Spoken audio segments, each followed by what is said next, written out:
Les habla Rafael Arraiz Luca desde Unión Radio y esto es Venezolanos, un programa sobre el país y su historia.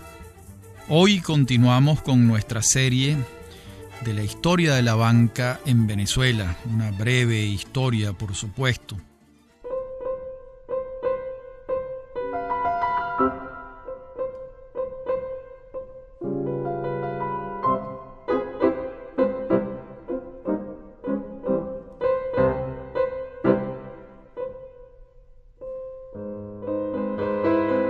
Y comenzamos el programa recordando que en el programa anterior quedamos a finales del siglo XIX.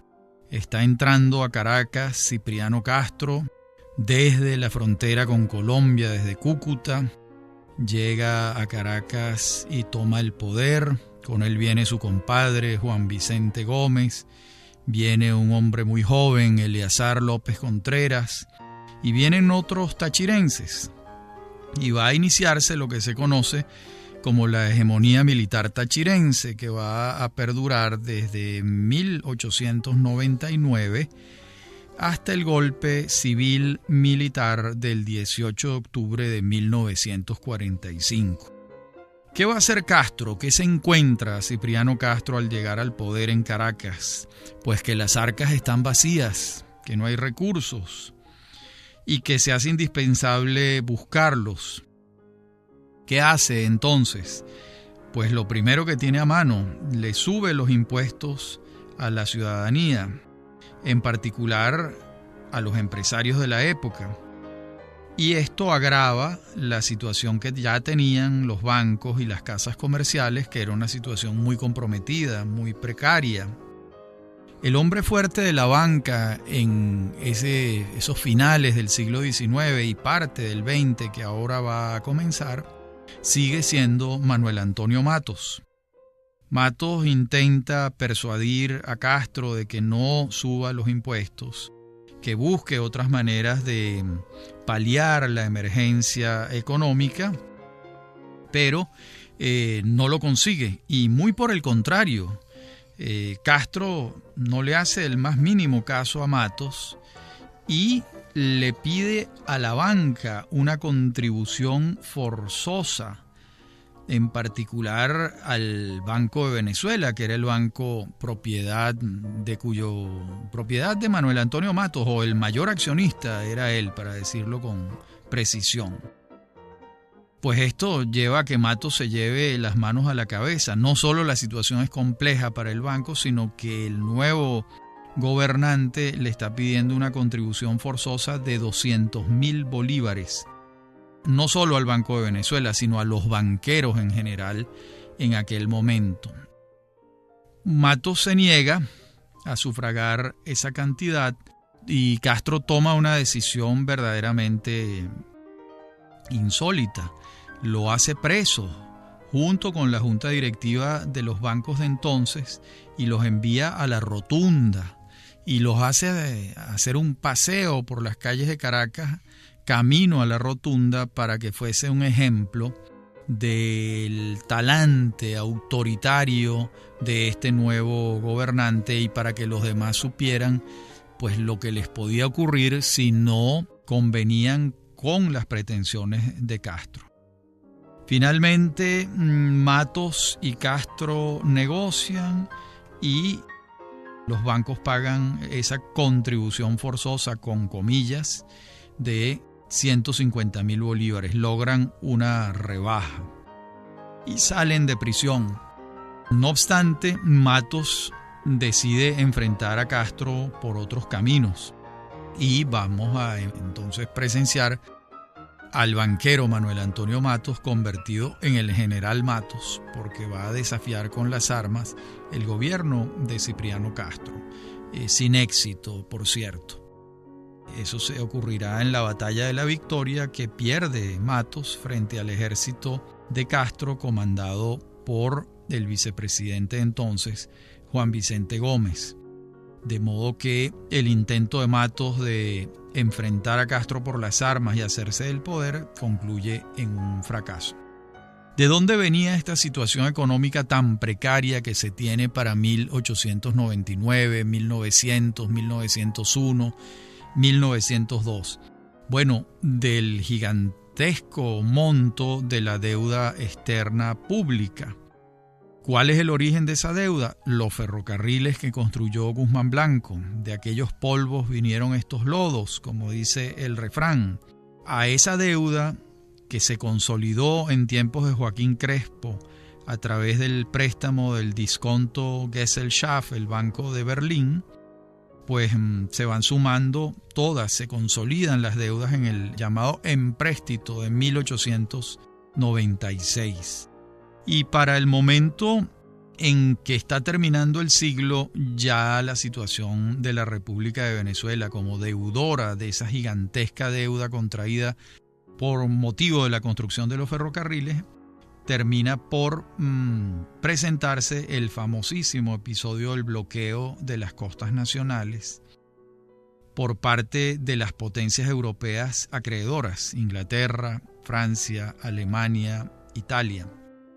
Colocan sus barcos artillados frente a Puerto Cabello y La Guaira y se disponen a invadir en caso de que Venezuela no pague sus deudas. Y aquí ocurre lo que también es sabido, pero lo repetimos, y es que los Estados Unidos invocan la doctrina James Monroe, América para los americanos, y les participa a las potencias europeas que ellos no pueden invadir el territorio de Venezuela sin enfrentarse a los Estados Unidos, que está blandiendo la doctrina Monroe. Esto disuade a las potencias europeas y el episodio termina con una negociación en los Estados Unidos entre las potencias europeas y Venezuela y el compromiso por parte de Venezuela de pagar la deuda con el 40% de lo que produzcan las aduanas nacionales durante el tiempo que sea necesario hasta el pago completo de la deuda. Así es como se supera el episodio del bloqueo, más allá de la retórica que ha existido sobre esto. Realmente la intervención de los Estados Unidos es la que impide que Venezuela fuese invadida por potencias europeas buscando el cobro de las acreencias que tenían frente al gobierno venezolano. Para 1903, superado el episodio del bloqueo, Castro decide hacer redactar una ley de bancos, la ley de bancos de 1903, que crearía un Banco Nacional de Venezuela, que dejaba a los otros bancos sin facultad de emitir billetes. El alto comercio, los dueños de los otros bancos, reaccionan, se oponen a esta pretensión de Castro y deciden no aportar dinero al proyecto. Y sin recursos privados era imposible en aquel entonces que el Banco Nacional de Venezuela, que era como iba a llamarse, tuviese viabilidad. De modo que este proyecto queda de lado. Y una vez derrotado el general Matos en la batalla de la Victoria, él se va al exilio. En el exilio, pues su figura se atenúa y las relaciones del Banco de Venezuela con el gobierno de Cipriano Castro mejoran, ya que no estaba en el medio la figura polémica para ese entonces de Manuel Antonio Matos. Veremos luego cómo con la sustitución de Castro por parte de Gómez, la situación de Matos va a mejorar ostensiblemente, pero eso va a ocurrir en diciembre de 1908. Vamos a ver entonces que cuando eso ocurre, cuando Gómez sustituye a Castro por intermedio de un golpe de Estado, comienzan a haber movimientos en el mundo bancario. Se redacta una nueva ley de bancos en 1910 y pasa algo insospechado o imprevisto para mucha gente, que en 1910 el general Gómez nombra a Manuel Antonio Matos como canciller de la República. A su vez, en esos años va subiendo la estrella de un joven empresario, para entonces desconocido, pero que ya había hecho fortuna con la Compañía Anónima de Navegación Fluvial y Costanera, y con el arrendamiento de algunas de las salinas nacionales. Me refiero a Román Delgado Chalbaud. Delgado Chalbaud logra que se le autorice por parte del gobierno la creación del Banco Comercial, Agrícola e Hipotecario, que tendría capital del gobierno, de inversionistas nacionales y de inversionistas foráneos.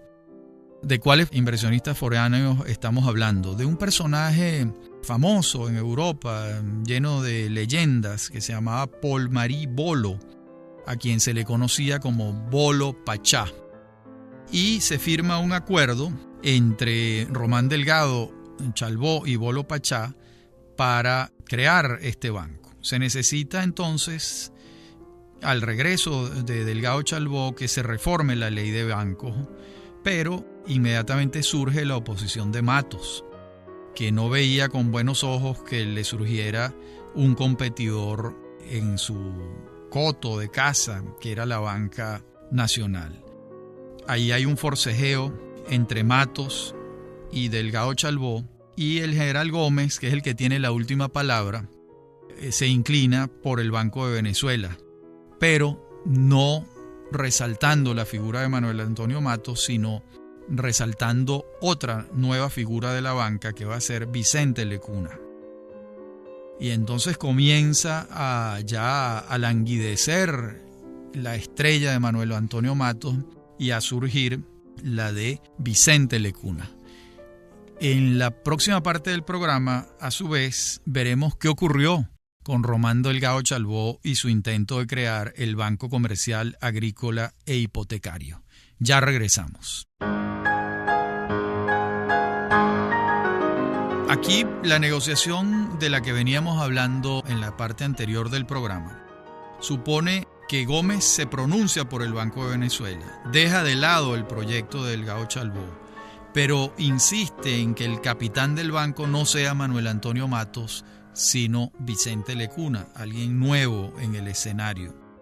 Ahora, ¿qué ocurre con Román Delgado Chalbaud, que era un amigo cercano del general Gómez y que su fortuna creció durante el comienzo del gobierno del general Gómez? Bueno, que cae en desgracia con el dictador y va a estar en la cárcel entre 1914 y 1928, 14 años preso en la cárcel de la Rotunda. Cuando salió Román Delgado de la cárcel de la Rotunda, la barba le llegaba a las rodillas. Así lo atestiguan las fotos del momento. En esos años, el Banco de Venezuela se fortalece, desempeña las tareas de auxiliar de tesorería del gobierno nacional y en la medida en que va creciendo la figura de Lecuna, la de Matos languidece hasta que finalmente fallece en París en 1929. Retirado de los avatares bancarios en los que estuvo enfrascado durante décadas. La figura de Matos la venimos oyendo desde la segunda mitad del siglo XIX. Ahora entramos en otro periodo en la historia de la banca en Venezuela que tiene una vinculación estrecha con la aparición del petróleo. Recordemos que el pozo Sumaque 1, que se advierte y se comienza a explotar a partir de 1914, supone un desembarco paulatino de la banca extranjera en el país. Y en particular, después, en 1922, cuando estalla el pozo Los Barrosos II en Cabimas, que confirma que las reservas petroleras venezolanas para ese momento eran las más grandes del mundo. Recuerden que estamos en 1922. El Medio Oriente y Arabia Saudita todavía no estaban sobre el mapa. Los productores de petróleo en el mundo para esa época eran Rusia con Azerbaiyán y los Estados Unidos. De modo que el hecho de que Venezuela se convierte en un país petrolero con grandes potencialidades trae como consecuencia que la banca extranjera se anime a desembarcar en Venezuela.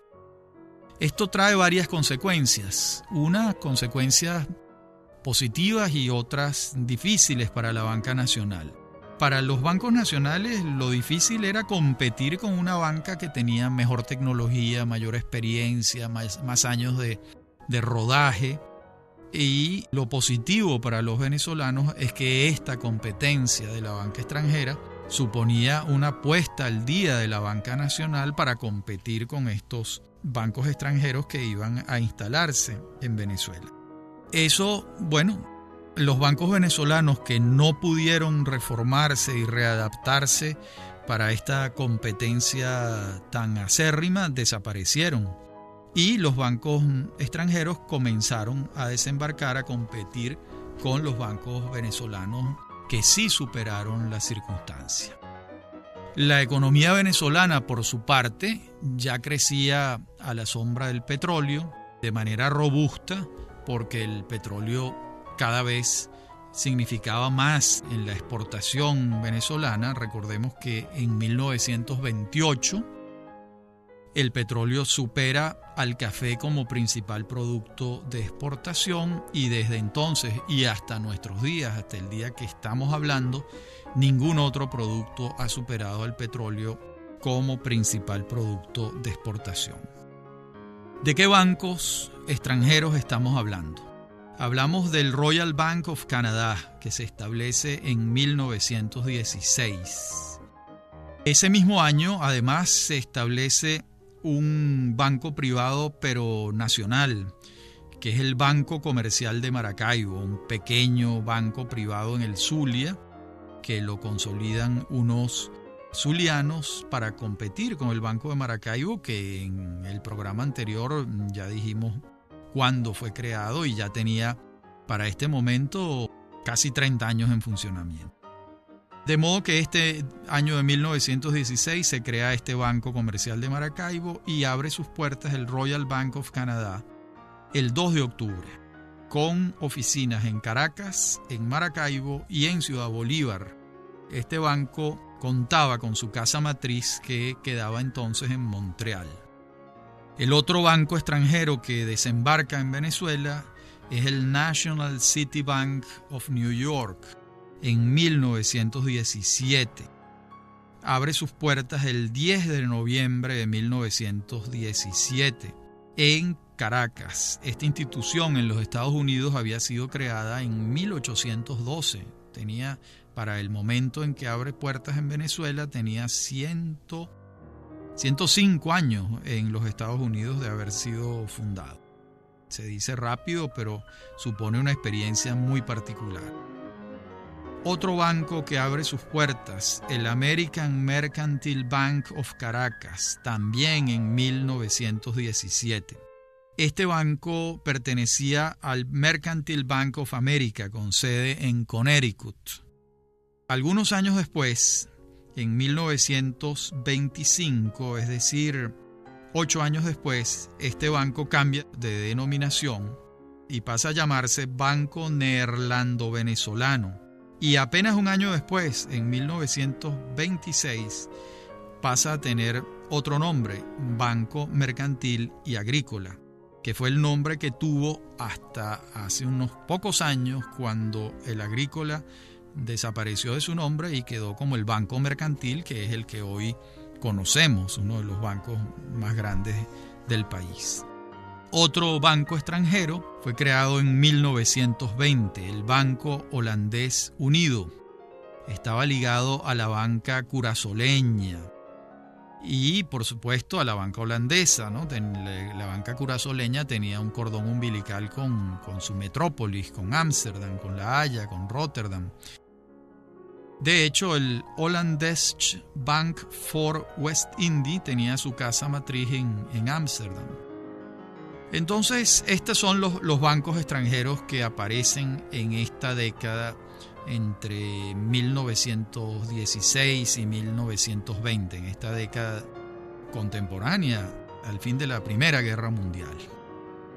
Decíamos que la banca extranjera supuso una desmejora en el mercado para los bancos nacionales, que no tenían cómo competir con ellos, pero a su vez representó el acicate de la competencia. La competencia a mediano y a largo plazo siempre trae aspectos muy positivos.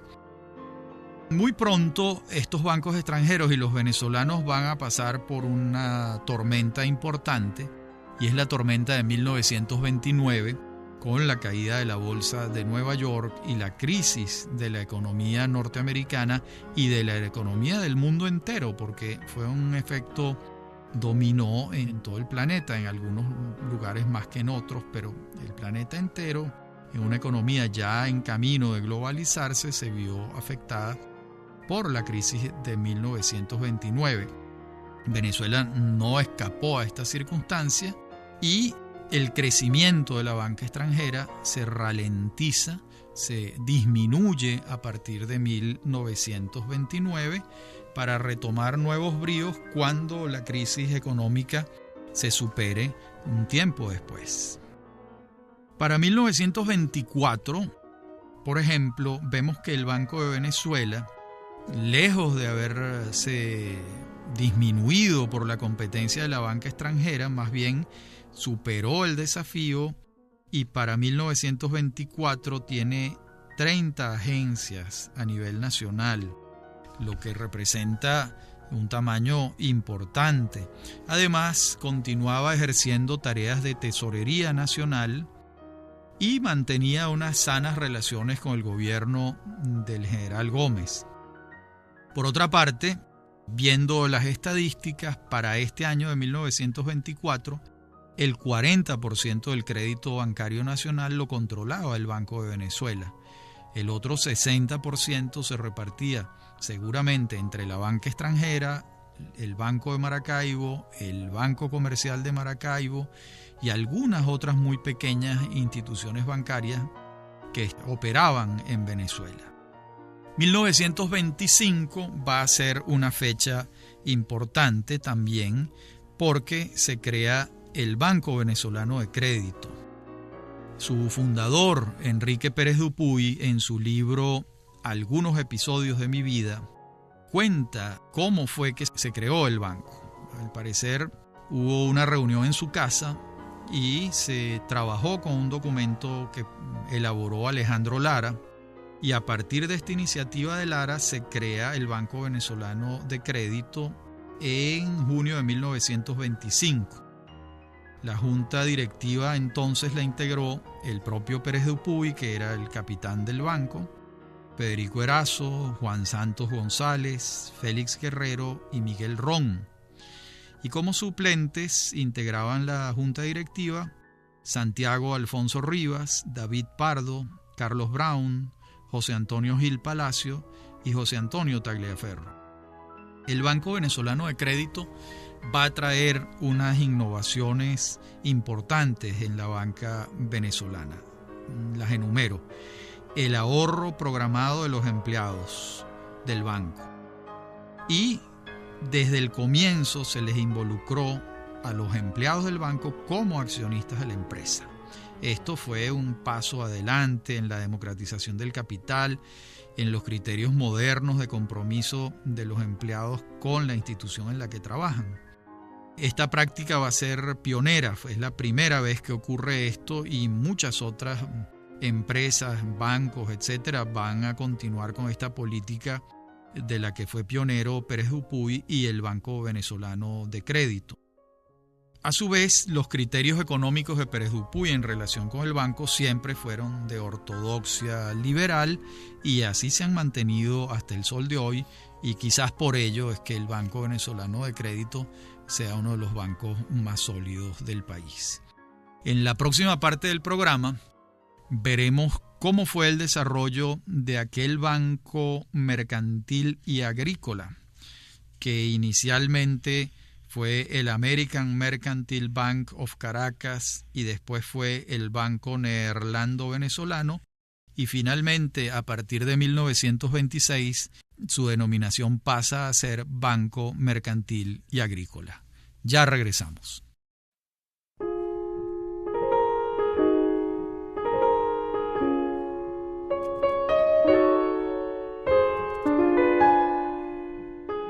En la parte anterior del programa quedamos en 1925, año de creación del Banco Venezolano de Crédito.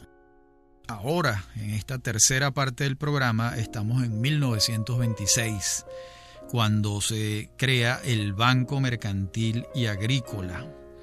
El primer presidente de esta institución va a ser Carlos Osío y lo van a acompañar en la junta directiva Miguel Carabaño, Pedro Delgado, Alfredo Folmer, José Santiago Rodríguez, Henry Lord Boulton, Luis Marturet y Roberto Santana Llamosas. Tomemos en cuenta que desaparecido el Banco de Maracaibo en la crisis de 1994 y estatizado el Banco de Venezuela en el año 2009, es el Banco Mercantil y el Banco Venezolano de Crédito los dos bancos más longevos del país.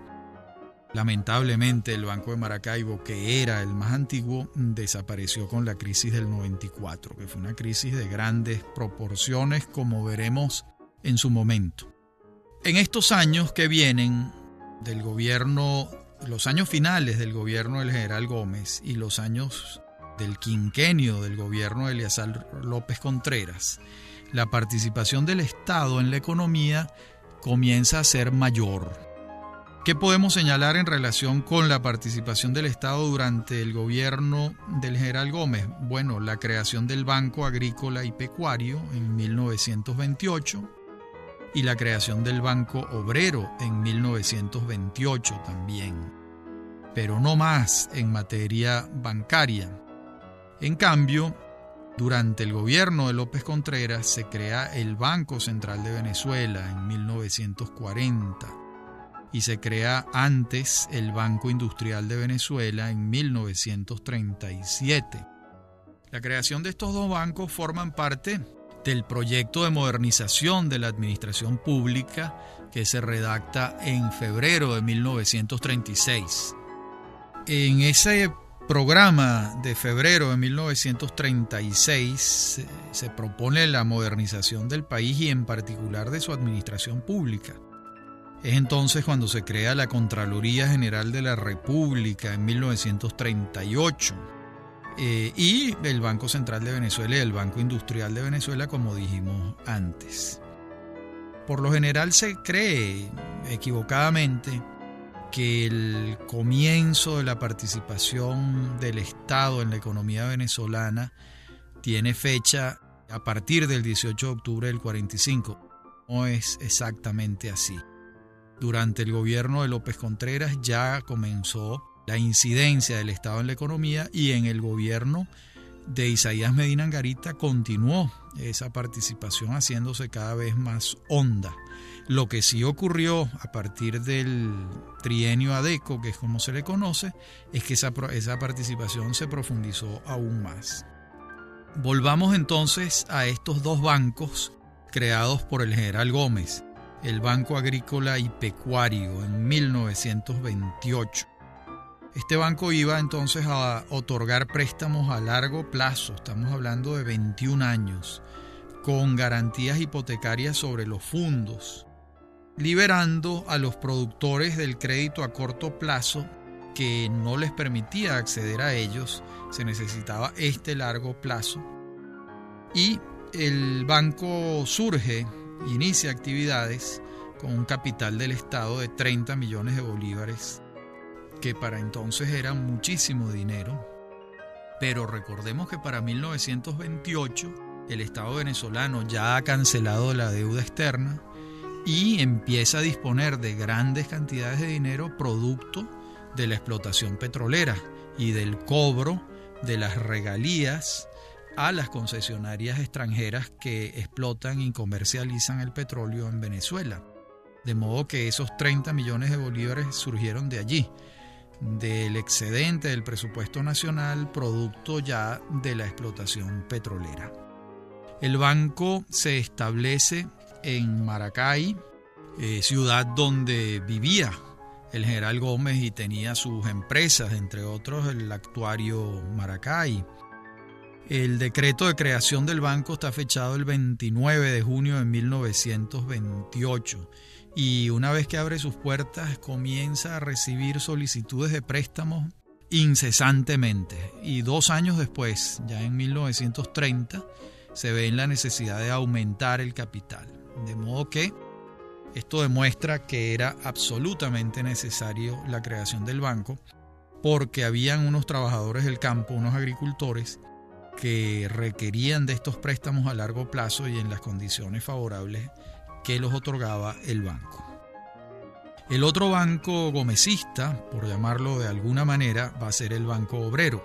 Recordemos que con la aparición del petróleo en Venezuela se acelera tremendamente el proceso de urbanización. Esto distingue a Venezuela del resto de América Latina. De modo que ese proceso de urbanización que supuso el éxodo del campo a la ciudad planteó unas demandas de vivienda de manera enfática y con urgencia, para lo que el Estado respondió en un primer momento con la creación del Banco Obrero, el 29 de junio de 1928, en la misma fecha del otro Banco Agrícola y Pecuario. Años después, el Banco Obrero va a cambiar su denominación y se puede decir que desde el comienzo tuvo dos tareas. Una tarea como facilitador del crédito para la construcción de viviendas, pero esto fue muy reducido. En lo que realmente fue exitoso el banco fue en la construcción de viviendas. Es decir, el banco se convierte en un constructor que vende después las unidades habitacionales mediante un crédito muy conveniente para los solicitantes del apartamento y del crédito o de la casa, que también las hubo. Luego, ya en tiempos del general López Contreras, vamos a tener la creación del Banco Industrial de Venezuela.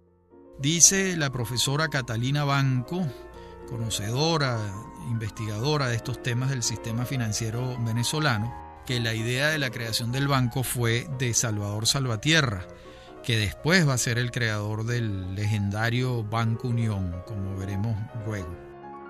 En todo caso, por sugerencia de Salvatierra o no, el gobierno de López Contreras decide fundar el Banco Industrial de Venezuela el 23 de julio de 1937. Y fue un banco de capital mixto, exitoso. En un comienzo tuvo capital privado y capital público. Su primer presidente fue Raimundo Aristiguieta, entonces un reconocido promotor de la actividad industrial. El hecho de que tuviera capital privado, que tuviese dolientes privados, seguramente incidió muy favorablemente en los números del banco en los primeros años, en su eficiencia, porque no es lo mismo el que está cuidando su dinero que el que está cuidando el dinero ajeno. Obviamente, el banco formaba parte del Plan de Febrero de 1936, que fue una suerte de carta de navegación del gobierno de López Contreras.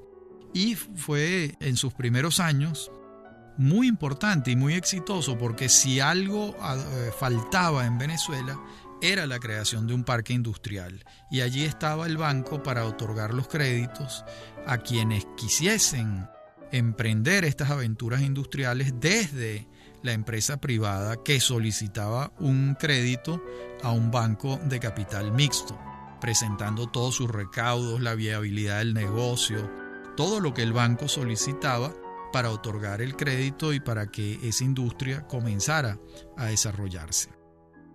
Es importante aclarar que los destinatarios de los créditos que estaba otorgando este banco de capital mixto eran los empresarios privados, y el Estado, en asociación con capital privado, colocaba un dinero allí para que hubiese unas fuentes de financiamiento de las industrias en Venezuela que iban a desarrollar los empresarios privados, como es natural. De modo que el Banco Industrial de Venezuela en estos primeros años tuvo sentido y lo hizo con una particular eficiencia. Luego, durante el gobierno de López, vamos a tener la creación del Banco Central de Venezuela en 1940. Este fue un proceso largo y trabajoso. Se inicia con un proyecto de ley que introduce en el Congreso Nacional el diputado Julio Alvarado Silva. Este proyecto no es aprobado por el Poder Legislativo. Luego, el presidente del Banco Venezolano de Crédito, Enrique Pérez Dupuy, presenta otro proyecto que tampoco es el que se aprueba, pero sí da un material significativo para que el legislador trabaje sobre él.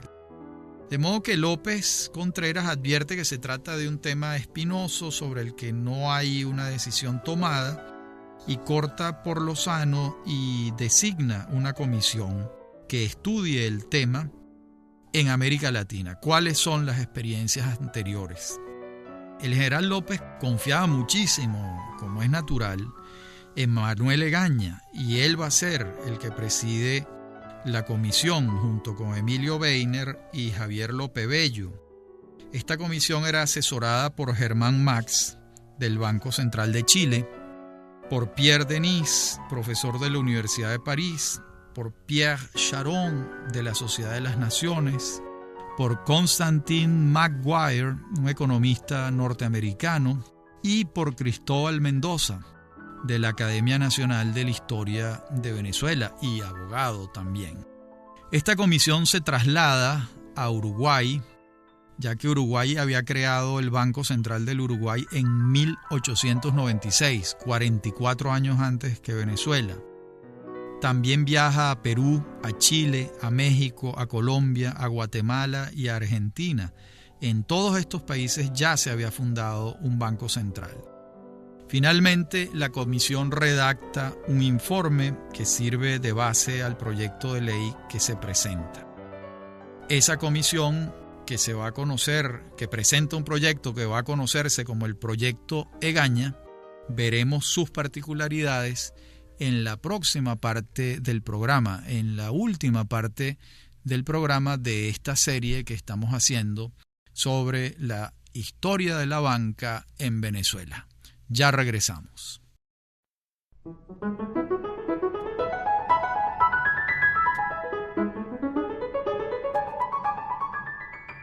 Decíamos en la parte anterior del programa que se presenta a consideración del cuerpo legislativo el llamado Proyecto Egaña. Se presenta al Congreso el 5 de junio de 1939 y el 13 de julio ya es sancionado favorablemente. La ley ordenaba la creación de una comisión integrada por 7 miembros que se encargaría de implementar lo dispuesto. Lo dispuesto es la creación del banco. Veamos entonces cómo se crea el Banco Central de Venezuela. Se crea como una sociedad anónima, con un capital de 10 millones de bolívares, dividido este capital en dos partes. La mitad de las acciones están suscritas por el gobierno nacional y la otra mitad por los empresarios, por los particulares. De modo que se funda como una institución de capital mixto.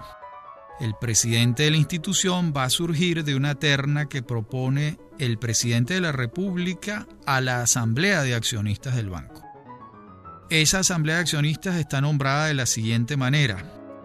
4 son directivos nombrados por el gobierno nacional, 3 por la Asamblea propiamente de Accionistas, por los particulares que tienen capital en el banco, y 1 por el Consejo Bancario Nacional, institución que veremos luego, pero que se crea dentro de estas reformas legales de 1940.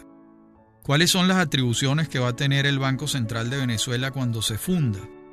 Bueno, se concentra en él la facultad única de emisión, es decir, ningún otro banco puede emitir billetes. Eso se concentra en el Banco Central de Venezuela.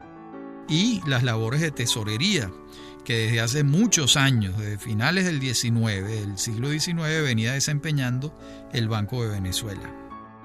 Estas atribuciones le permiten, y otras, le permiten al Banco Central de Venezuela diseñar y controlar una política monetaria completa. ¿A través de qué? De la regulación de la circulación monetaria, del redescuento, del control del comercio de oro y de divisas, de la regulación del encaje legal de los bancos, y a partir de allí el banco actúa como cámara de compensación del sistema financiero completo. A su vez, centraliza las reservas internacionales de la República, controla el circulante y algunas otras tareas que tiene aún el Banco Central de Venezuela y otras que se han añadido por el camino porque estamos en 1940. Esto fue sin duda un hito en el sistema financiero venezolano. El presidente de la República de entonces, Eleazar López Contreras, de acuerdo con la ley, le presenta una terna para que la Asamblea de Accionistas decida quién es el primer presidente del Banco Central. La terna que presenta López Contreras está integrada por Juan Ignacio Dalta, Alfredo Machado Hernández y Jesús María Herrera Mendoza. Y la Asamblea de Accionistas escoge a Herrera Mendoza como presidente de la institución. Sus tareas comienzan el 15 de octubre de 1940. De inmediato enfrenta el banco una demanda interpuesta por Enrique Pérez Dupuy en nombre del Banco Venezolano de Crédito. ¿Cuál es el motivo de la demanda? La entrega de las reservas de oro al Banco Central de Venezuela por parte del Banco Venezolano de Crédito. Decía Pérez Dupuy que eso despojaba al Banco Venezolano de Crédito de un patrimonio que había acumulado mientras ejercía funciones de emisión. Es decir, al emitir billetes, ese billete que emitía el Banco Venezolano de Crédito tenía un respaldo en oro. Y el argumento de Pérez Dupuy es, bueno, ¿cómo es que ahora me van a quitar ese oro? Aquí se inicia un pleito judicial largo. El litigio dura 5 años y la sentencia favorece los argumentos del Banco Venezolano de Crédito. De modo que eso fue lo primero que enfrentó el Banco Central de Venezuela. Junto con la ley de creación del banco, aparece también sancionada la Ley de Bancos de 1940, que es sancionada el 24 de enero. Esa ley creaba la Superintendencia de Bancos y el Consejo Bancario Nacional. Ninguna de estas dos instituciones existía antes, las leyes anteriores no las habían creado. La Superintendencia de Bancos entonces se crea en 1940 y esta institución estaba facultada para vigilar, fiscalizar el funcionamiento de las entidades bancarias, tanto nacionales como extranjeras radicadas en Venezuela, pudiendo desarrollar las labores de inspección, de fiscalización que fuesen necesarias. Incluso ejercía esas mismas tareas de fiscalización sobre las casas de cambio. La ley ordenaba que la Superintendencia de Bancos se adscribiera al Ministerio de Hacienda. Esa ley de bancos de 1940 también va a crear el Consejo Bancario Nacional. Este consejo se va a constituir con representantes de cada una de las instituciones financieras existentes en el país, tanto de capital venezolano como extranjero, así como el superintendente de bancos. El superintendente también formaba parte del Consejo Bancario Nacional. Hay entonces una asamblea integrada por todos estos representantes de la banca venezolana que toman la decisión de designar el primer presidente del Consejo Bancario Nacional, que no va a ser otro que Vicente Lecuna. Se juramenta el 14 de marzo de 1940. El papel que ha tenido el Consejo Bancario Nacional a lo largo de su historia fue significativo, en particular porque sirvió de foro a todas las instituciones bancarias para ponerse de acuerdo sobre tareas modernizadoras, fiscalizadoras, etc. De modo que fue un foro en el que todos los banqueros se encontraban y de alguna manera llegaban a acuerdos que suponían la modernización de la banca dentro del espíritu, por supuesto, de la libre competencia. Fíjense que hasta la fecha, 1940, vamos a tener 3 grandes nombres en materia bancaria.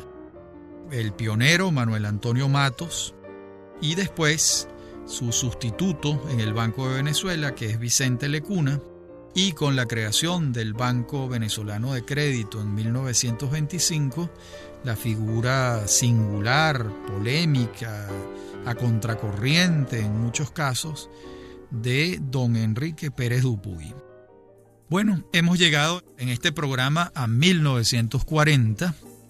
En nuestro próximo programa revisaremos el crecimiento notable de la banca venezolana a partir de esta fecha un crecimiento que va de la mano con el crecimiento de la industria petrolera, con el proceso de urbanización venezolano, con el proceso de industrialización venezolana dentro de las políticas de industrialización sustitutiva de importaciones de la CEPAL, y veremos muchos otros episodios dentro de esta fascinante historia de la banca en Venezuela, siempre ligada a los avatares de la actividad política y a los avatares de la economía venezolana, siempre muy atada al tema petrolero, como es obvio.